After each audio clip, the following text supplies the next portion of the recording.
right, Jimmy, you want to kick us off? Alrighty. Well, welcome first and foremost, obviously, to Days of the Dead Chicago. So excited to have you here back, Tracy, and you guys for the first time. Yeah. So, let's start this off by getting to know you all first. We want to know, I'm sure our audience wants to know, about your acting journey. How did you get involved in this craft? Started when you were about 2 years old. Yeah, no, I have a degree in psychology from UCLA, but I fulfilled all my credits and I took the last 2 quarters and took acting classes. And the first time I had to say a line in a scene, I was so scared I couldn't barely get the words out of my mouth.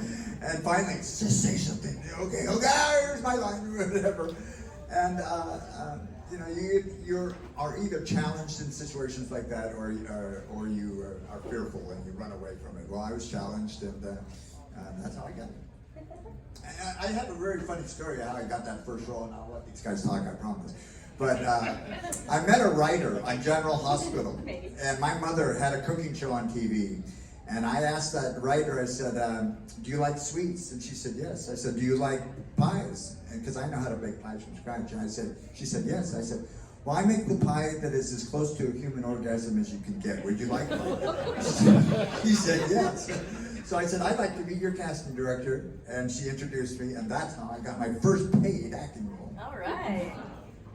Well, I was walking down the streets of Santa Monica Boulevard, and this guy said, hey, do you want to be in a movie? And I was like, okay, and he paid me $50, and that's how that works. That's how it works. It was, maybe you've seen that movie. It was only cost a quarter, and you put it in the curtain below it. But your kids can't see that movie, right? No. Adults. Hi, everybody. Good to see you all. Yes, yes. I come from a showbiz family, and I have an older brother and a younger brother. You can Google my younger brother, Brad Savage. He worked forever and ever. Salem's Lot. He was Danny Glick. Salem's Lot. Anyway, I did my first commercial at the age of 2, and it was an American Motors Rambler car commercial. Wow. And we were living in Michigan at the time. I was born in Chicago, by the way. And yes, back home. And so we moved to Los Angeles for show business when I was about 6. And I worked all through my childhood until I was, I went to college at UCLA. And I was getting ready to move to Michigan to transfer to University of Michigan. And my mom at this point was a children's talent agent. And she called me and said, Tracy, they're casting for a movie. And I said, Mom, I'm retired. I'm done. She's like, hey, you gotta pay tuition, out-of-state tuition at U of M. You should go on this interview. And I did, and I got it, and then I moved to Michigan and kind of retired from show business at that point. And I'd love to hear some favorite memories from set for you guys. Well, I want to say one more thing. Tracy's mom was not just a child's agent; she was an adult agent. No, you were she kind was of a my child. agent. No way. Yeah, I knew Tracy before we ever made the movie. Yeah. And I went and told her that I got this role because I didn't get it through your mom. I got it through a friend. Yeah. But she said Tracy's in that movie. That's right. So I'd love to hear some favorite memories from shooting for you guys from the movie. Start on that end. I gotta think of one. I got a great one. The crew and cast gambled every day at lunch. They played a game called AC Doocy. You deal one card, that's going to be low, whatever the next card is, like if it's a king or whatever, then you bet the next bet on if the third card will be between those two. Simple game. If it does, you get the money out of the pot. If it doesn't, you match it. It can turn really ugly very quickly. This pot grew up to about $800 when it was just $5 betting, and it grew up because it kept getting busted. And then the first assistant said, you got to get back to the set. And I said, I'm not getting back to the set, I'm in this pot. I said, Frank Mancuso's in this pot, Steve Miner's in this pot. We're not going until they're out of this hand, so I'm in this hand. And I won a couple hundred, but Frank Mancuso lost $400 in that pot. He was walking back to the set, he said, God, I lost $400. And the assistant director said, You lost 45 minutes of production. That's about $35,000. And Frank Mancuso goes, yeah, but I lost $400. True story. We had such a great time making this movie. I remember, I really cherish, I remember just sitting in our little, because we would be, like, there was the set, which is the barn in the house, which is, you know, practical, and they were there. And then, but where base camp was maybe a quarter mile away, where the trailers were. And there was a lot of downtime between shots. The 3D took forever. So basically it was 2 hours for every setup. And no matter how simple the setup, it was 2 hours. So we would be just sitting around. And I just remember just hanging with Dave and Tracy and Catherine This cast got around and long, really we well. just hanging out, and we had so much fun, and we also had great food. We had like this French caterer. I mean, remember? And like not just like lunch, like the first day lunch. I'm like, what's for lunch? I'm the first time on a movie. I don't know anything. Like, what are they serving for lunch? Steak and lobster. Yes. I'm not kidding. Steak and lobster first day. I'm like, oh great. Okay, but tomorrow it's peanut butter and jelly. No. Every day was steak and lobster. It was just Different things. Yeah. and then they come like so we start so we start 6 o'clock call and then 12 o'clock lunch right and the 6 o'clock. So like and then at 9 and at 3 he'd come out with like egg rolls or little sliders and so good, the food. I know I was fat, but man, the food was great. And I was like, well, I'm fat, so I can just keep eating it. It was part of your character. That's right.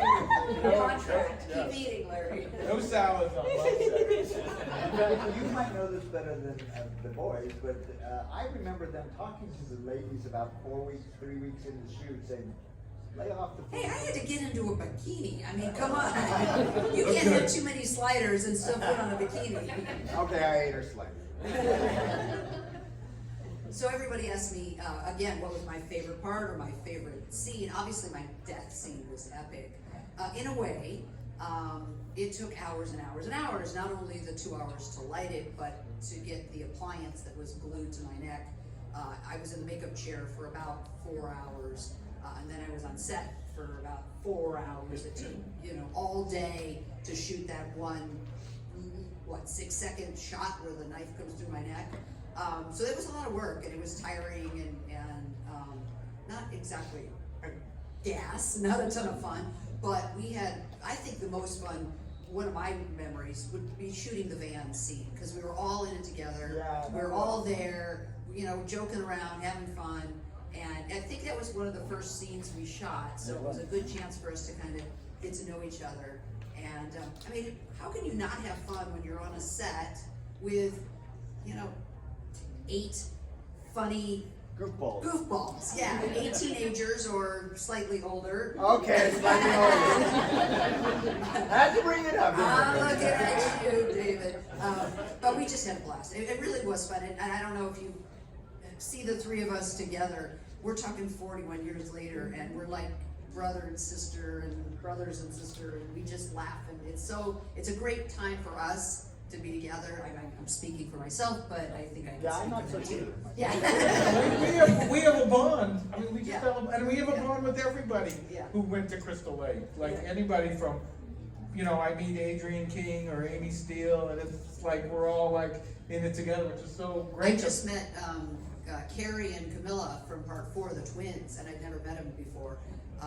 And we were at a show together, and they are just awesome, and they're, about they're just, they're so nice, and they live near me, and we were just like, wow, I can't believe it's 40 years later, and like they have the same kind of awe that I do. It's been 40 years, and here we are, still talking about this crazy movie. How cool is that? So, it's fun. Yeah, it was good. We filmed, the whole movie was filmed basically exactly in sequence, except for the store scene, which was shot first. So we shot the store scene, and then everything, and then then they just went Harold and Edna, and then picking up Vera in the van, and then all the van stuff, and then getting to the thing, and basically that was the schedule, exactly, and so then one by one we'd die, and then we'd be done. It is unusual in a movie that they shoot it in sequences. That doesn't happen often. But it really helped, I think. It was good for us. So tell me about some of the challenges in shooting in 3D, because it was pretty revolutionary technology, and I imagine the camera was not as high-tech as it is now, right? Well, so they were using a brand, it was not the red blue 3D, it was one of the first of the polarized 3D, the clear glasses. So if you saw it in the theater, many of you were not live, but those of you who were, and the next day too, and saw it in the theater, it was the clear glasses. So they were doing a brand new thing. That caused a lot of problems for them, for the crew. We were not, we just had to sit there and wait while they got the shot. And like I said, it took 2 hours so you do master shot, and then you do a close up and do the reverse, and everything just took 2 hours between takes. But otherwise, for us, it wasn't that different, except when we had to do the specific 3D things, like throw the wallet at the camera. And it's like, you gotta hit the camera, you gotta hit the, again, or, How many times did I get a yo-yo? Yeah. At my face? That yo-yo scene was the best thing, because I wasn't in the scene, but I got 5 extra days of work because of the delays over those scenes. So, I love the popcorn. yeah, The popcorn looked difficult. Yeah. that wasn't difficult, but it No. was fun and tasty. And I'd also, you spoke to it a little bit, but I'd love to hear from you guys, a little bit more about what it's like to be part of this legacy of a franchise. It's still multi-generational. I mean, you have kids who love this series all the way up to, pretty much every age. Like, how does that feel being a part of that? And it's a fan favorite. All right, on 3. Amazing. Yeah. I mean, none of us thought this would be in our lives more than a year after it was done. And we're just shocked that this is so welcoming. And to me, it introduces me to a fan base that I didn't know. I didn't do a lot of horror. And so I think you guys are some of the best people in the world. You're very inclusive, you're very friendly and giving, and oh yeah, I'm sucking up, yeah. But I think you also are some of the best looking people I've ever seen. And may I also say intelligent, but looks are deceiving. How many people in this room, by applause, read anything? I'm from Seattle. They recently had an article that said that the population of people who read anything is getting smaller every year. And the consequence of that is, I don't know, I didn't finish the article, it was so long. But I listened to a podcast. That's a good one. We all wanted to be actors at some point, to be famous and have a thing, but none of us really had that dream. But we do have this thing. We're in this movie, and there's nobody who doesn't know what that movie is, and there's nobody that I don't go, like, I was the guy who brought the hockey mask to Camp Crystal Lake, and nobody doesn't understand what that means. And that I have a little tiny piece of film history, and I'm part of that is, I knew a lot of actors growing up, and much better actors than me, much more talented, much more dedicated, and they still work, and what have you been in? They can't, you would never know. I mean, it's not that it's this huge lucky thing that we get to have this legacy and come out and travel the country and see these and meet people we don't come here for the money, get signed autographs. We come here because we like coming here. None of us would come if we didn't really enjoy coming out here and meeting people and having this interaction. This is the joy. Everything else is the gravy. I mean, I want to say one quick thing. I was at a convention in I think it's my Lexington. turn, though. You're next. Calm down, David. Well, now I forgot what I was going to say. Go ahead. I can wait. No, there was a guy at the convention that I just went to, and he had a grizzled, hard life. He was a trucker type, whatever, and he comes up to my table and he puts his hand out and he shakes my hand and he almost breaks it. He goes, I had a shitty childhood, and you guys were the only entertainment in my life. And I just go, oh my God. So that kind of thing, how can you think you're going to come into that? I don't know. Some of us had a shitty adulthood, and it helped us there too. I'm just saying.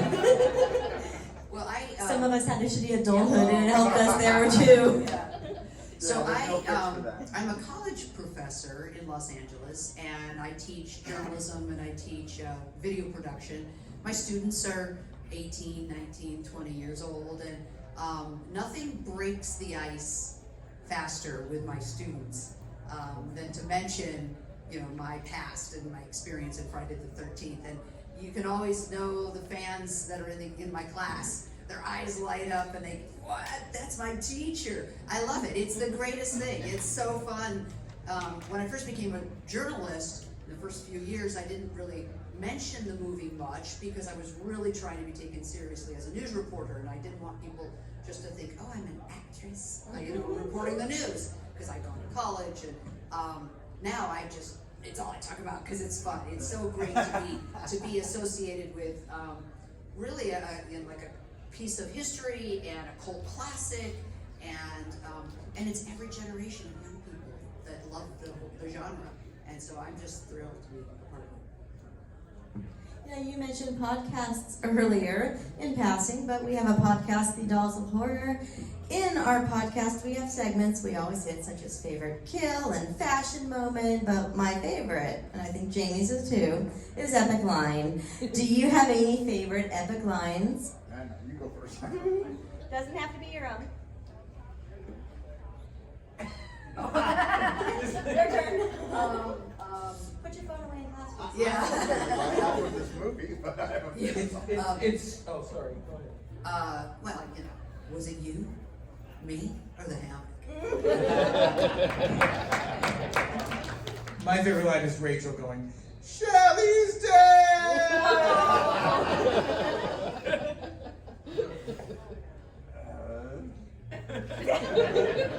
Nothing's coming to my mind. I'm sorry. I have a favorite line from The Shining, but that's not gonna help. Well, give us that. It's when she comes upon what he's been writing for weeks and weeks, and all he's been writing is all work and no play is Jack is a dull boy. And she sees that's all he's been doing, and he says this line, "You like what I wrote?" No, I don't. And we'll do one more segment here. How about your favorite kill? From our movie? Yeah. Doesn't have to be your own. No, mine In is. fact, it can't be your own. I'm banning you from choosing yourself. It's gotta be the eyeball. The harpoon, right? It's gotta be. I like the eyeball. Yeah. Oh no, I like the harpoon. I just remember watching that in the theater, and I didn't know that was coming. Like the whole audience jumps, and it's so. I mean, that's why you have to. I mean, how many of you seen this in 3D in a theater? How many of you? Okay, if you have not, I know. If you people love the movies, I understand. But if you haven't seen it, if you rank the movies, if you have not seen the movie in a theater in 3D, you haven't really seen the movie because so much of it is made to be seen, and then when you watch it on television and you see the snake and the rat, and those shots make no sense if you're watching it not in 3D. But in 3D, the whole movie is so much more fun. It sets it apart from all the other films. It really does. If you see there's now a new digital print so they do run it, like Alamo Drafthouse has been running it, Music Box in Chicago has been running it. You hear about a 3D screening usually on a private room. Go! I guarantee you, it'll be worth it. You will enjoy the shit out of it. But the new print is they struck a new print. I saw it last year. It looks pristine. The digital print. They did a new 7.1 sound mix. It's amazing. Okay, do we have any audience questions right there, real quick? It's for Larry. Did they ever shoot your death and they make it and it just maybe didn't work with the effects or everything, or they just didn't shoot you dying on camera? They never shot me dying on camera. That was always how it was like, is he dead? Is he faking? Is it another joke? That was the thing. So no, it was never. I was disappointed. I never got to work with Richard. We never have seen together. I want to say one more thing about my death. They actually filmed a much more gruesome death for me than ended up in the film. They flailed my skin because I was supposed to be burnt by the fuse box. They melted my glasses, and I was supposed to go like this, and they shot it, but they didn't edit it in. You just didn't look dead enough. He looks more handsome. I'm a very vibrant man. You go ahead. So this is kind of a follow-up to Larry. You actually died twice, fake death and real death. But your acting is really good because you could kind of tell that one was fake and one was real. So was there a specific direction that you were given to do that? Or? No, I think that first time I just wasn't very good. I don't know, I mean, it's just that he just got an axe in his head. It just doesn't look that good. Right? I mean, it's like, I think it's more. You had the dead eyes. Yeah. No, I have my eyes closed. Oh, okay. Yeah. I think I closed my eyes. Yeah. Which one? That's right. I feel my eyes closed. I'm thinking of the other one. In the second one, I have my eyes open. Yep. Although I remember like doing that scene and like crew members laughing. I was like. I don't think that was my best moment. It came out okay. Any other questions out there? Yeah. Well, I was going to ask Tracy how many times she took a yo-yo to the nose, but she kind of talked about it. So, for everyone, is there a moment in the movie, whether it was yours or someone else's, that was improv that you really like, or a funny story behind not being scripted, or? I don't. Yeah, go for it. Okay, so there's the thing where he goes to Shelley's with Vera, and she turns and she's like, "Do you want to?" And he says no, and then he says, "Bitch." Okay, okay. Now it comes off as really misogynist. It does, but at the time, It did at the time. Said the woman, not the man. at the time, what was going on was there. If you're old enough, you remember Gilda Radner as Emily Latella, and she would do this thing on Saturday Night Live for those who are old people, and she would do this, and where she got things wrong, and with Jane Curtin, and then Jane Curtin would go, "No, you're this," and she'd go, "Oh, never mind, bitch." That was the, and so we're doing the scene, and I'm like, okay, and then like I know the cut is coming, so I'm like, "Bitch." It was pure like that was what I was saying. Just to make the crew laugh, which they did. I was just doing that as a joke, and then Steve said, "Keep it." So that's the one improv in the movie. It's not meant to be misogynist. It was meant just to make the crew laugh. Now it comes, but it comes off. It wasn't meant to stay in. It was not meant to. It wasn't improv, but it was. There's that scene where I just get scared out by the outhouse, and then Chili and I go into the barn, and we're smoking a joint, and she hands me that joint, but she hands it ember to my fingers, so I'm actually the actor physically being burned. I'm going, so I had to hide that. That was my improv. Be a man, man. Yeah. Sure tested me, didn't you? I just remember the real focus of filming was getting these 3D shots correct and making sure that they looked great. And I didn't think the acting performance was top on their priority list. You know, if I felt, gosh, I'd really like to do that again, you know, no, that's not going to happen. It's if the shot looks good, we're moving on. So I never really felt there was a lot of room for improving and kind of, you know, experimenting and can I try it a different way. It was just get it and go and hope that you don't make a fool of yourself. This is one of the great directions I got from Steve Miner. I did the line, whatever it was, and he said, "Do it different." I said, "You're the director, Steve. You got an idea what you want me to do?" He said, "No, just different." I said, "Okay." And then I tried it a different way, same line, but different way. And I didn't think he was the strongest director then. I think he became a better director. Steve was not concentrating on us acting. Like I remember we'd do a take, and he's like, look, you know, then they would go to the, you know, we'll look at the video and look at it, and then I'd say, "I'll do it again," and we're sitting there going, is it okay? What, Yeah, are we okay? Or is it us? We got nothing. Because they were really just like, is the 3D shot working? That was it was very technical. That's what they were focused on. We were just, you know, luckily we were all superb masters of our craft, and we carved out these iconic performances. Yeah. I was just stoned. I saw some more hands out there. For some of the other Fridays, the cast have said that when they were initially auditioning, it was a secret what the movie was going to be. Yeah. Was there a cover story given to you? So what? The movie was titled Crystal Japan before we actually opened as Friday the 13th. It was a working title, and it was supposed to start as a non-union film. I was union. I didn't work a lot then, so I was willing to take the risk. And then I got cast, and then a few weeks later they said, "We're going to go union. Are you okay with that?" I said, "Yes, I am." But we didn't even know when we went on the interview that it actually was gonna be a sequel. Oh, I didn't know it was Friday the 13th at Yeah. all. It's a movie called Crystal Japan. Like, what? So, Crystal Japan, this is strange, but that's all we knew. Yeah, I knew because and maybe some of you may have heard the story.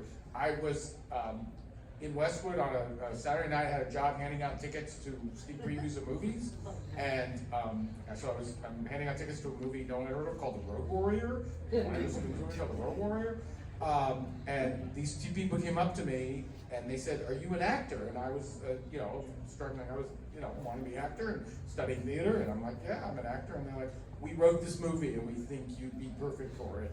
And that was the writers of the movie, and I said, "What movie?" And they said, "Friday the 13th Part 3." And I was like, "Okay." And so I gave them my agent's info, and a couple days later I got So a call. was it how you said, would you like to see this movie? So they were Was that what sold it? Would you like to see this movie? if you look at the character description of Shelley, and it's like if someone said, "I'm going to put like geeky Afro Jew, practical joker actor, like check, that guy, nerd, like that's the guy." They look, and that look on the first day of filming, Steve said, "I don't want you doing a character, like just it's you, like just this is you." So this is like Shelley is just Larry in 2018. Am I exactly the same? I don't know. No, you matured a little. So, that's like I was not like I was like what would Larry do? That was all. So I didn't have to do all that back. It's not like I'm gonna gain 50 pounds and grow that throw out. I was there. I didn't have a beard when I auditioned. They said, "Start growing your beard. Start growing your hair." So.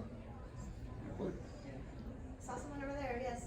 Yeah, so when you guys aren't doing conventions and you just have like downtime and you're away from all this, what are some of the things you like to do with your personal time? I love porn. Making or watching? And you see all of Larry's movies.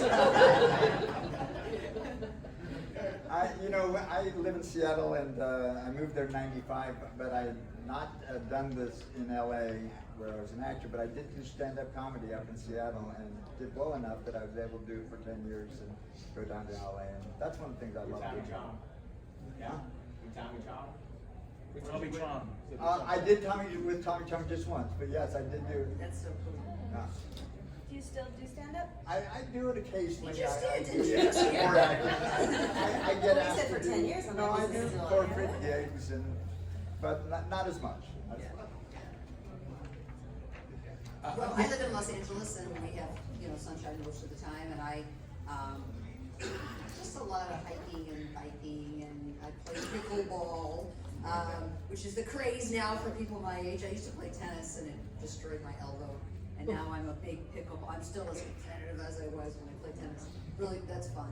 So I just keep moving a lot, keep moving. I'm a tennis player too, by the way. I played a lot of tennis for over the last 35 years. There was somebody that was from San Antonio at this convention, and I actually went to nationals at San Antonio.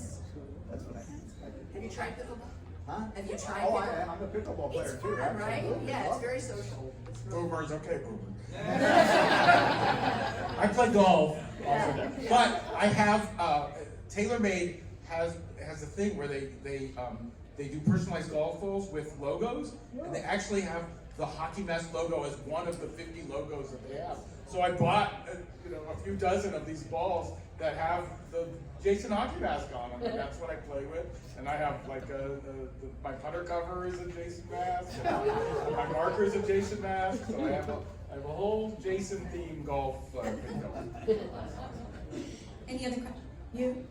Yeah, I was going to ask, so I remember seeing pictures about like the alternate ending where Chris gets decapitated by Jason, and do you think they'll ever put out footage of that? When they were doing the Crystal Lake Memories documentary, we really, I was working with them on it. We looked everywhere for it. I mean, we went to everybody. Nobody knows where it seems to have gotten destroyed. At least nobody knows where it is. I was there when they filmed it. It was a really amazing scene. So the way it worked was, right now, right, she wakes up in the canoe, and then there's the Mrs. Voorhees drags her in. Instead, so she wakes up, and then she sees Jason in the window. Instead of seeing Jason in that window, she sees Rick in that window.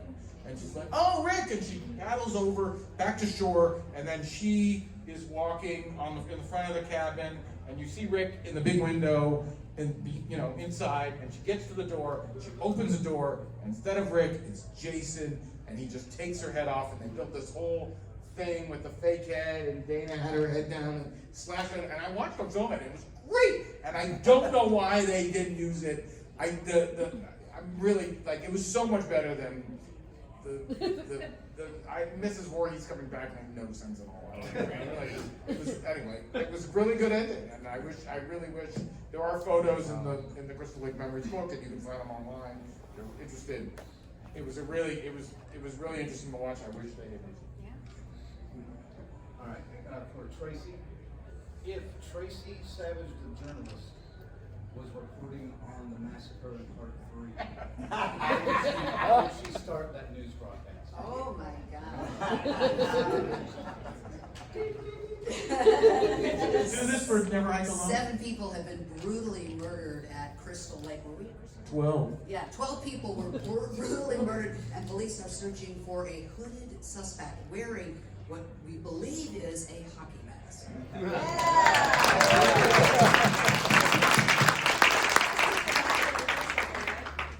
During the movie, Chris recounts her story to Predator running into Jason. I know pretty much ends with her stating that she loses consciousness and then she wakes up in her parents' house and nothing's ever mentioned again. Was there any more detail behind that, behind the scenes or in the script, or is that just pretty much how it was? I was always curious if there was anything more than that. We weren't in that scene, so we didn't care. No, but it was a final draft that we used, the shooting script. Yeah. I like that. Yeah, we don't care. That Larry. And right next to you. Yeah. Don't you think it's kind of funny that a hockey mask is associated more with Jason than it is actual hockey? Yeah. I'd say so. Yeah. What's the question? Yeah, your golf balls are really for the NHL, right? They're not really about Larry, your golf balls are really for the National Hockey League. It's not really Jason. You've just decided that. No, they're the part 3 masks. It's not any hockey mask. They don't use those hockey masks You anymore. can believe that. You can believe it. No goalie uses those masks. That's true. They would never use those That's masks. a They good use the cages now. Yeah. I have a picture. I'll show you a picture. Question for Larry. Do you still have the Jason mask from the film? Or what happened to that? I asked them for it. I remember asking them for it, and they were like, "No, you can't have it." Nobody knows what happened to the original masks, which is, worth, $100 grand at least, the original mask. But nobody. It seems to have disappeared. I asked them, I did get to keep the fake axe from that first thing, so I have that in my office. Keeping that. So, actually, Richard Foker was here maybe like 10 years ago. I met him, and unfortunately, a few years ago, or a few months after that, he passed away. And I would like to know, everybody, like your thoughts of working with Richard Foker himself. First time I saw Richard on the set, he was walking with that hockey mask on, and he's British, and he was smoking a pipe. And he was saying, all right, now who am I going to kill now? I told him, Richard, that doesn't seem so threatening. Yeah, I didn't, I don't have any scenes with Richard. I'd see him on the set not wearing the hockey mask, because he doesn't have the hockey mask until after I'm dead. And so, they would be there. So I didn't really meet him until 2002 at a screening in LA, and that was the first time I ever actually got to talk to him. And then over the years, I'd see him at conventions, and he was really a brave guy. He won an Emmy for inventing a camera rig. She did a lot of work shooting for polo stuff. He was into polo. He was really sweet guy, very smart guy. Tragic that. Yeah, it was just very heartbreaking hearing it. He was definitely a larger-than-life guy. If you can imagine a Peter O'Toole kind of drinking well into the night kind of bar. Did like a drink. That was Mr. Booker. Oh, wow. And I always felt that, you know, we were just a bunch of dumb kids running around, and Richard felt like he was kind of a cut above. But not that he acted that way, but he was a mature, experienced guy who'd been around, and he wasn't like goofing off as much as we were. At least that was my No, perspective. I agree with you. Yeah, yeah, Playing more into his character, probably. yeah, yeah. He was a grown-up and we were kids. Well, some of us. Some- I think I saw some other hand. One more final comment on Richard Brooker and the Friday the 13th. I just was fact checking this just to make sure I was correct. Richard died on Kane Hodder's birthday. How many of you knew that? I knew that, but I was only 99% sure. I want to make sure. That is insane, right? Yeah. I saw some other hands out there. As a birthday present? Was there ever any explanation of you and Chili's relationship to? We were discussing Oh that. yeah, it's definitely well developed off the script. I'm looking for logic in a Friday the 13th script. You know, I met this actress on the set. I auditioned with 5 other Hispanic actresses because they wanted to cast originally a male-female Cheech and Chong. And that's why I grew the beard. And they actually had me auditioning like, totally dude, you know, just like Tommy Chong. And then when I get to the set, Rachel Howard's there, and I never auditioned for her, and they said, let's lose the accent. I said, okay. So that's that happened. I don't know if that was a question. I just told a story. Storyline, you know, plot, etc. It was all about the kills, right? It's all about good, gory, good, exciting, interesting kills. So, for example, Debbie Bean, right? Yes! What the heck? Where did that come from? It was just this random thing that they kind of threw into the script, and it wasn't. Oh. This photograph was long, you guys. Yeah, the ultimate. So you know, the script was probably in the story, the plot. It wasn't the key to the whole picture. It was more about suspense and excitement, keeping us on the edge of our seats, and. So there were certain things that were added that didn't necessarily make a lot of sense, but hey, 40 years later, we're still talking about it, which is kind of cool, right? I like that. I think that's good, right? A little controversy makes us wonder, and that's a good thing. That's a good part of the story. Any other questions out there? Somewhere in the back, I thought, way in the back. Any chance of any of you showing up in the new Crystal Lake show that they're talking about? We're all begging. I had lunch with Brian Fuller last year. He's really begging. You know, he's like Suck up. $50, get in the movie. You know. We'll see. Yeah, that'll work. I know Adrian is in season 1. Well, so I would not be surprised if he puts other people, gives them a cameo. Except is he only using people who survived, or is he actually using dead? They're not playing. Well, she did die, Adrian King. Yeah, Adrian. That's true. Yeah. No, it isn't. I knew that. He's a fan. He loves Brian. I think Brian's gonna do a great job. I can't wait for the series to come out. Any other questions? You, sir. Yes. Are they gonna do more screenings of the movie in real 3D like they did last year? Any more screenings in real 3D like they did last year? Well, like I said, there's a new digital print, so you don't need the fancy. In the old days, like if you ran the movie, you needed a special, what they call it, actually a silver screen to run it. So it was very expensive to run and that thing. But the new print you can run in any theater, and I assume that theaters will, if you have a Friday the 13th coming up, call your local theater and say, can you show Friday the 13th Part 3 in 3D? Those managers, they'll run it once or twice on a Friday the 13th if you just ask them. It's not that hard anymore, so do it. Any other questions out there? Way back. Yeah. Oh, it's pure torture. But I'm brave and I suffer through it. There is nothing more fun than to be in a horror movie. People go, oh, I'm sorry you were killed. I'm like, the whole killing is the whole point. Like that, it's like, you don't want to be in a porn movie and not have sex. Oh my God, that's perfect. That is perfect. He absolutely, he's right. And Not that you should be, right? yeah, she's a child. We had so much fun every day. And you know, movies can be really boring. It's a lot of sitting around. But when you're doing a horror film, I mean, it's awesome. And I'm going to take a little sidebar here. A few years ago, I got cast, Deborah Voorhees, who's been in one of those films, I don't know which one, 6 or something. She wrote and produced a film called 13 Fanboy.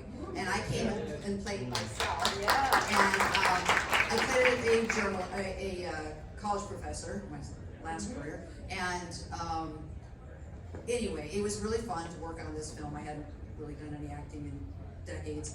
But my death scene was epic. If you haven't seen the movie, it was the greatest death scene ever. And I had so much fun shooting that scene. I was covered in blood from head to toe.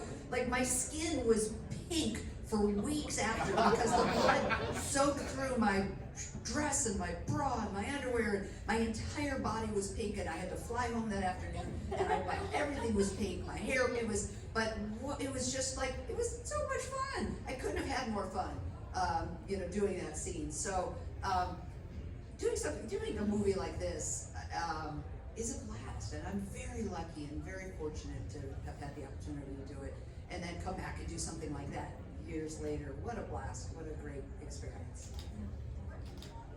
I just want to follow up on that. And the reason that you died in that is because you couldn't answer the trivia questions. Yes, well, I can't. Right. That was true. I'm a huge fan. I couldn't answer those trivia There you questions. go. Thank you. Yeah, good for you. Good for you. Yeah. And would you guys consider yourselves fans of the genre, watching it? And if so, what are some of your favorite things about horror? I take the fifth. I'm a big fan of horror. I've always I've always been a big fan. When I was a kid, I was into the Universal Monsters, and then I remember seeing Dawn of the Dead in the theaters in '79, and that was like a religious experience. It's just great. And I try and keep up and see, like this year we've had Talk to Me, which was so good, and Scream, the new Scream was great. And, just a lot of Evil Dead Rise. Evil Dead Rises was fantastic, and now I'm working with I'm a lawyer now, and I'm working with Damien Leone on Terrifier 3, and that's going to be awesome next year. So that's we're looking forward to that. A lot of stuff coming out. I'm also the attorney for the Amityville Horror, the Lutz family, and working on something with that. Like the actual family? Actual family, the Lutz family. That's awesome. I saw Night of the Living Dead when I was too young to see it. My brother took me to it, and it scared me to death. To this day, I still have PTSD from it. And I got to meet George Romero when I was at a convention, I don't know, 7 years ago, but it was right before he died. I don't remember exactly when he died, but so amazing to meet him. And I was like tongue-tied, and I went up to him and I said, "You have no idea the impact you've had on my life, your movie. I was a little girl, and I remember it like it was yesterday, and what an amazing experience to meet you." But my appreciation for horror pretty much ended after that movie, because it scared me so much that I couldn't stand the jump scares, and I just can't even handle it. I can't watch it. So it did its job. Yes, it did its job. It worked for you. Yeah, exactly.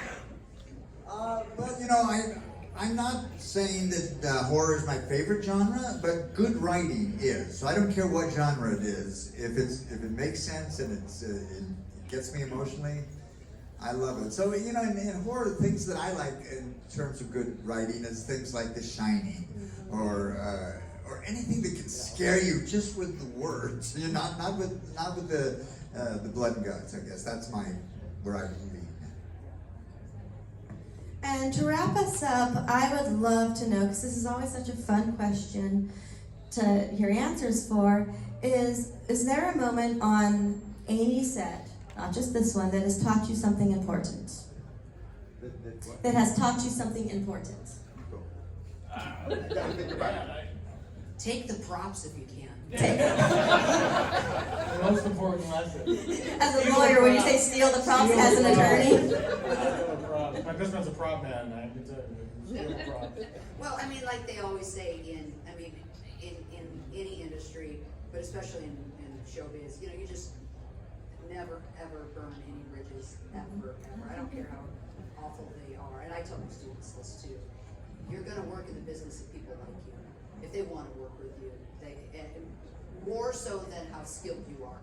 If you're a nice person and you get along with people, and you're a team player, and you have a good attitude, and you come to work with a smile, and you finish the day with a smile, and you're just cooperative, because when you're on a set, it can be 16, 18-hour days, and if you're on location, it's 6 days a week, and it can go for 8 to 10 to 12 weeks, and you hate each other by the end of the, you could, and especially if you're not nice, you're going to have a problem. You're not going to keep working, and so it's an important lesson that anybody who's working in the industry, probably in any industry, but especially in showbiz, because you become a family. I mean, you're really pushed together and thrown together, and you're working long hours, and can be stressful if you're trying to get the shot, and you're trying to beat the sunset, while there's still daylight, and it can be a lot of money at stake, and so you just better be a nice person, because you won't get hired back, even if you're brilliant. They're not going to hire you back. That is the most important lesson in the industry. Yeah. In life, really, though. Yeah, right. Viewed, and you're viewed well if you are a team player. Yeah. It has gotten me work. Yeah. So I don't know how David keeps working.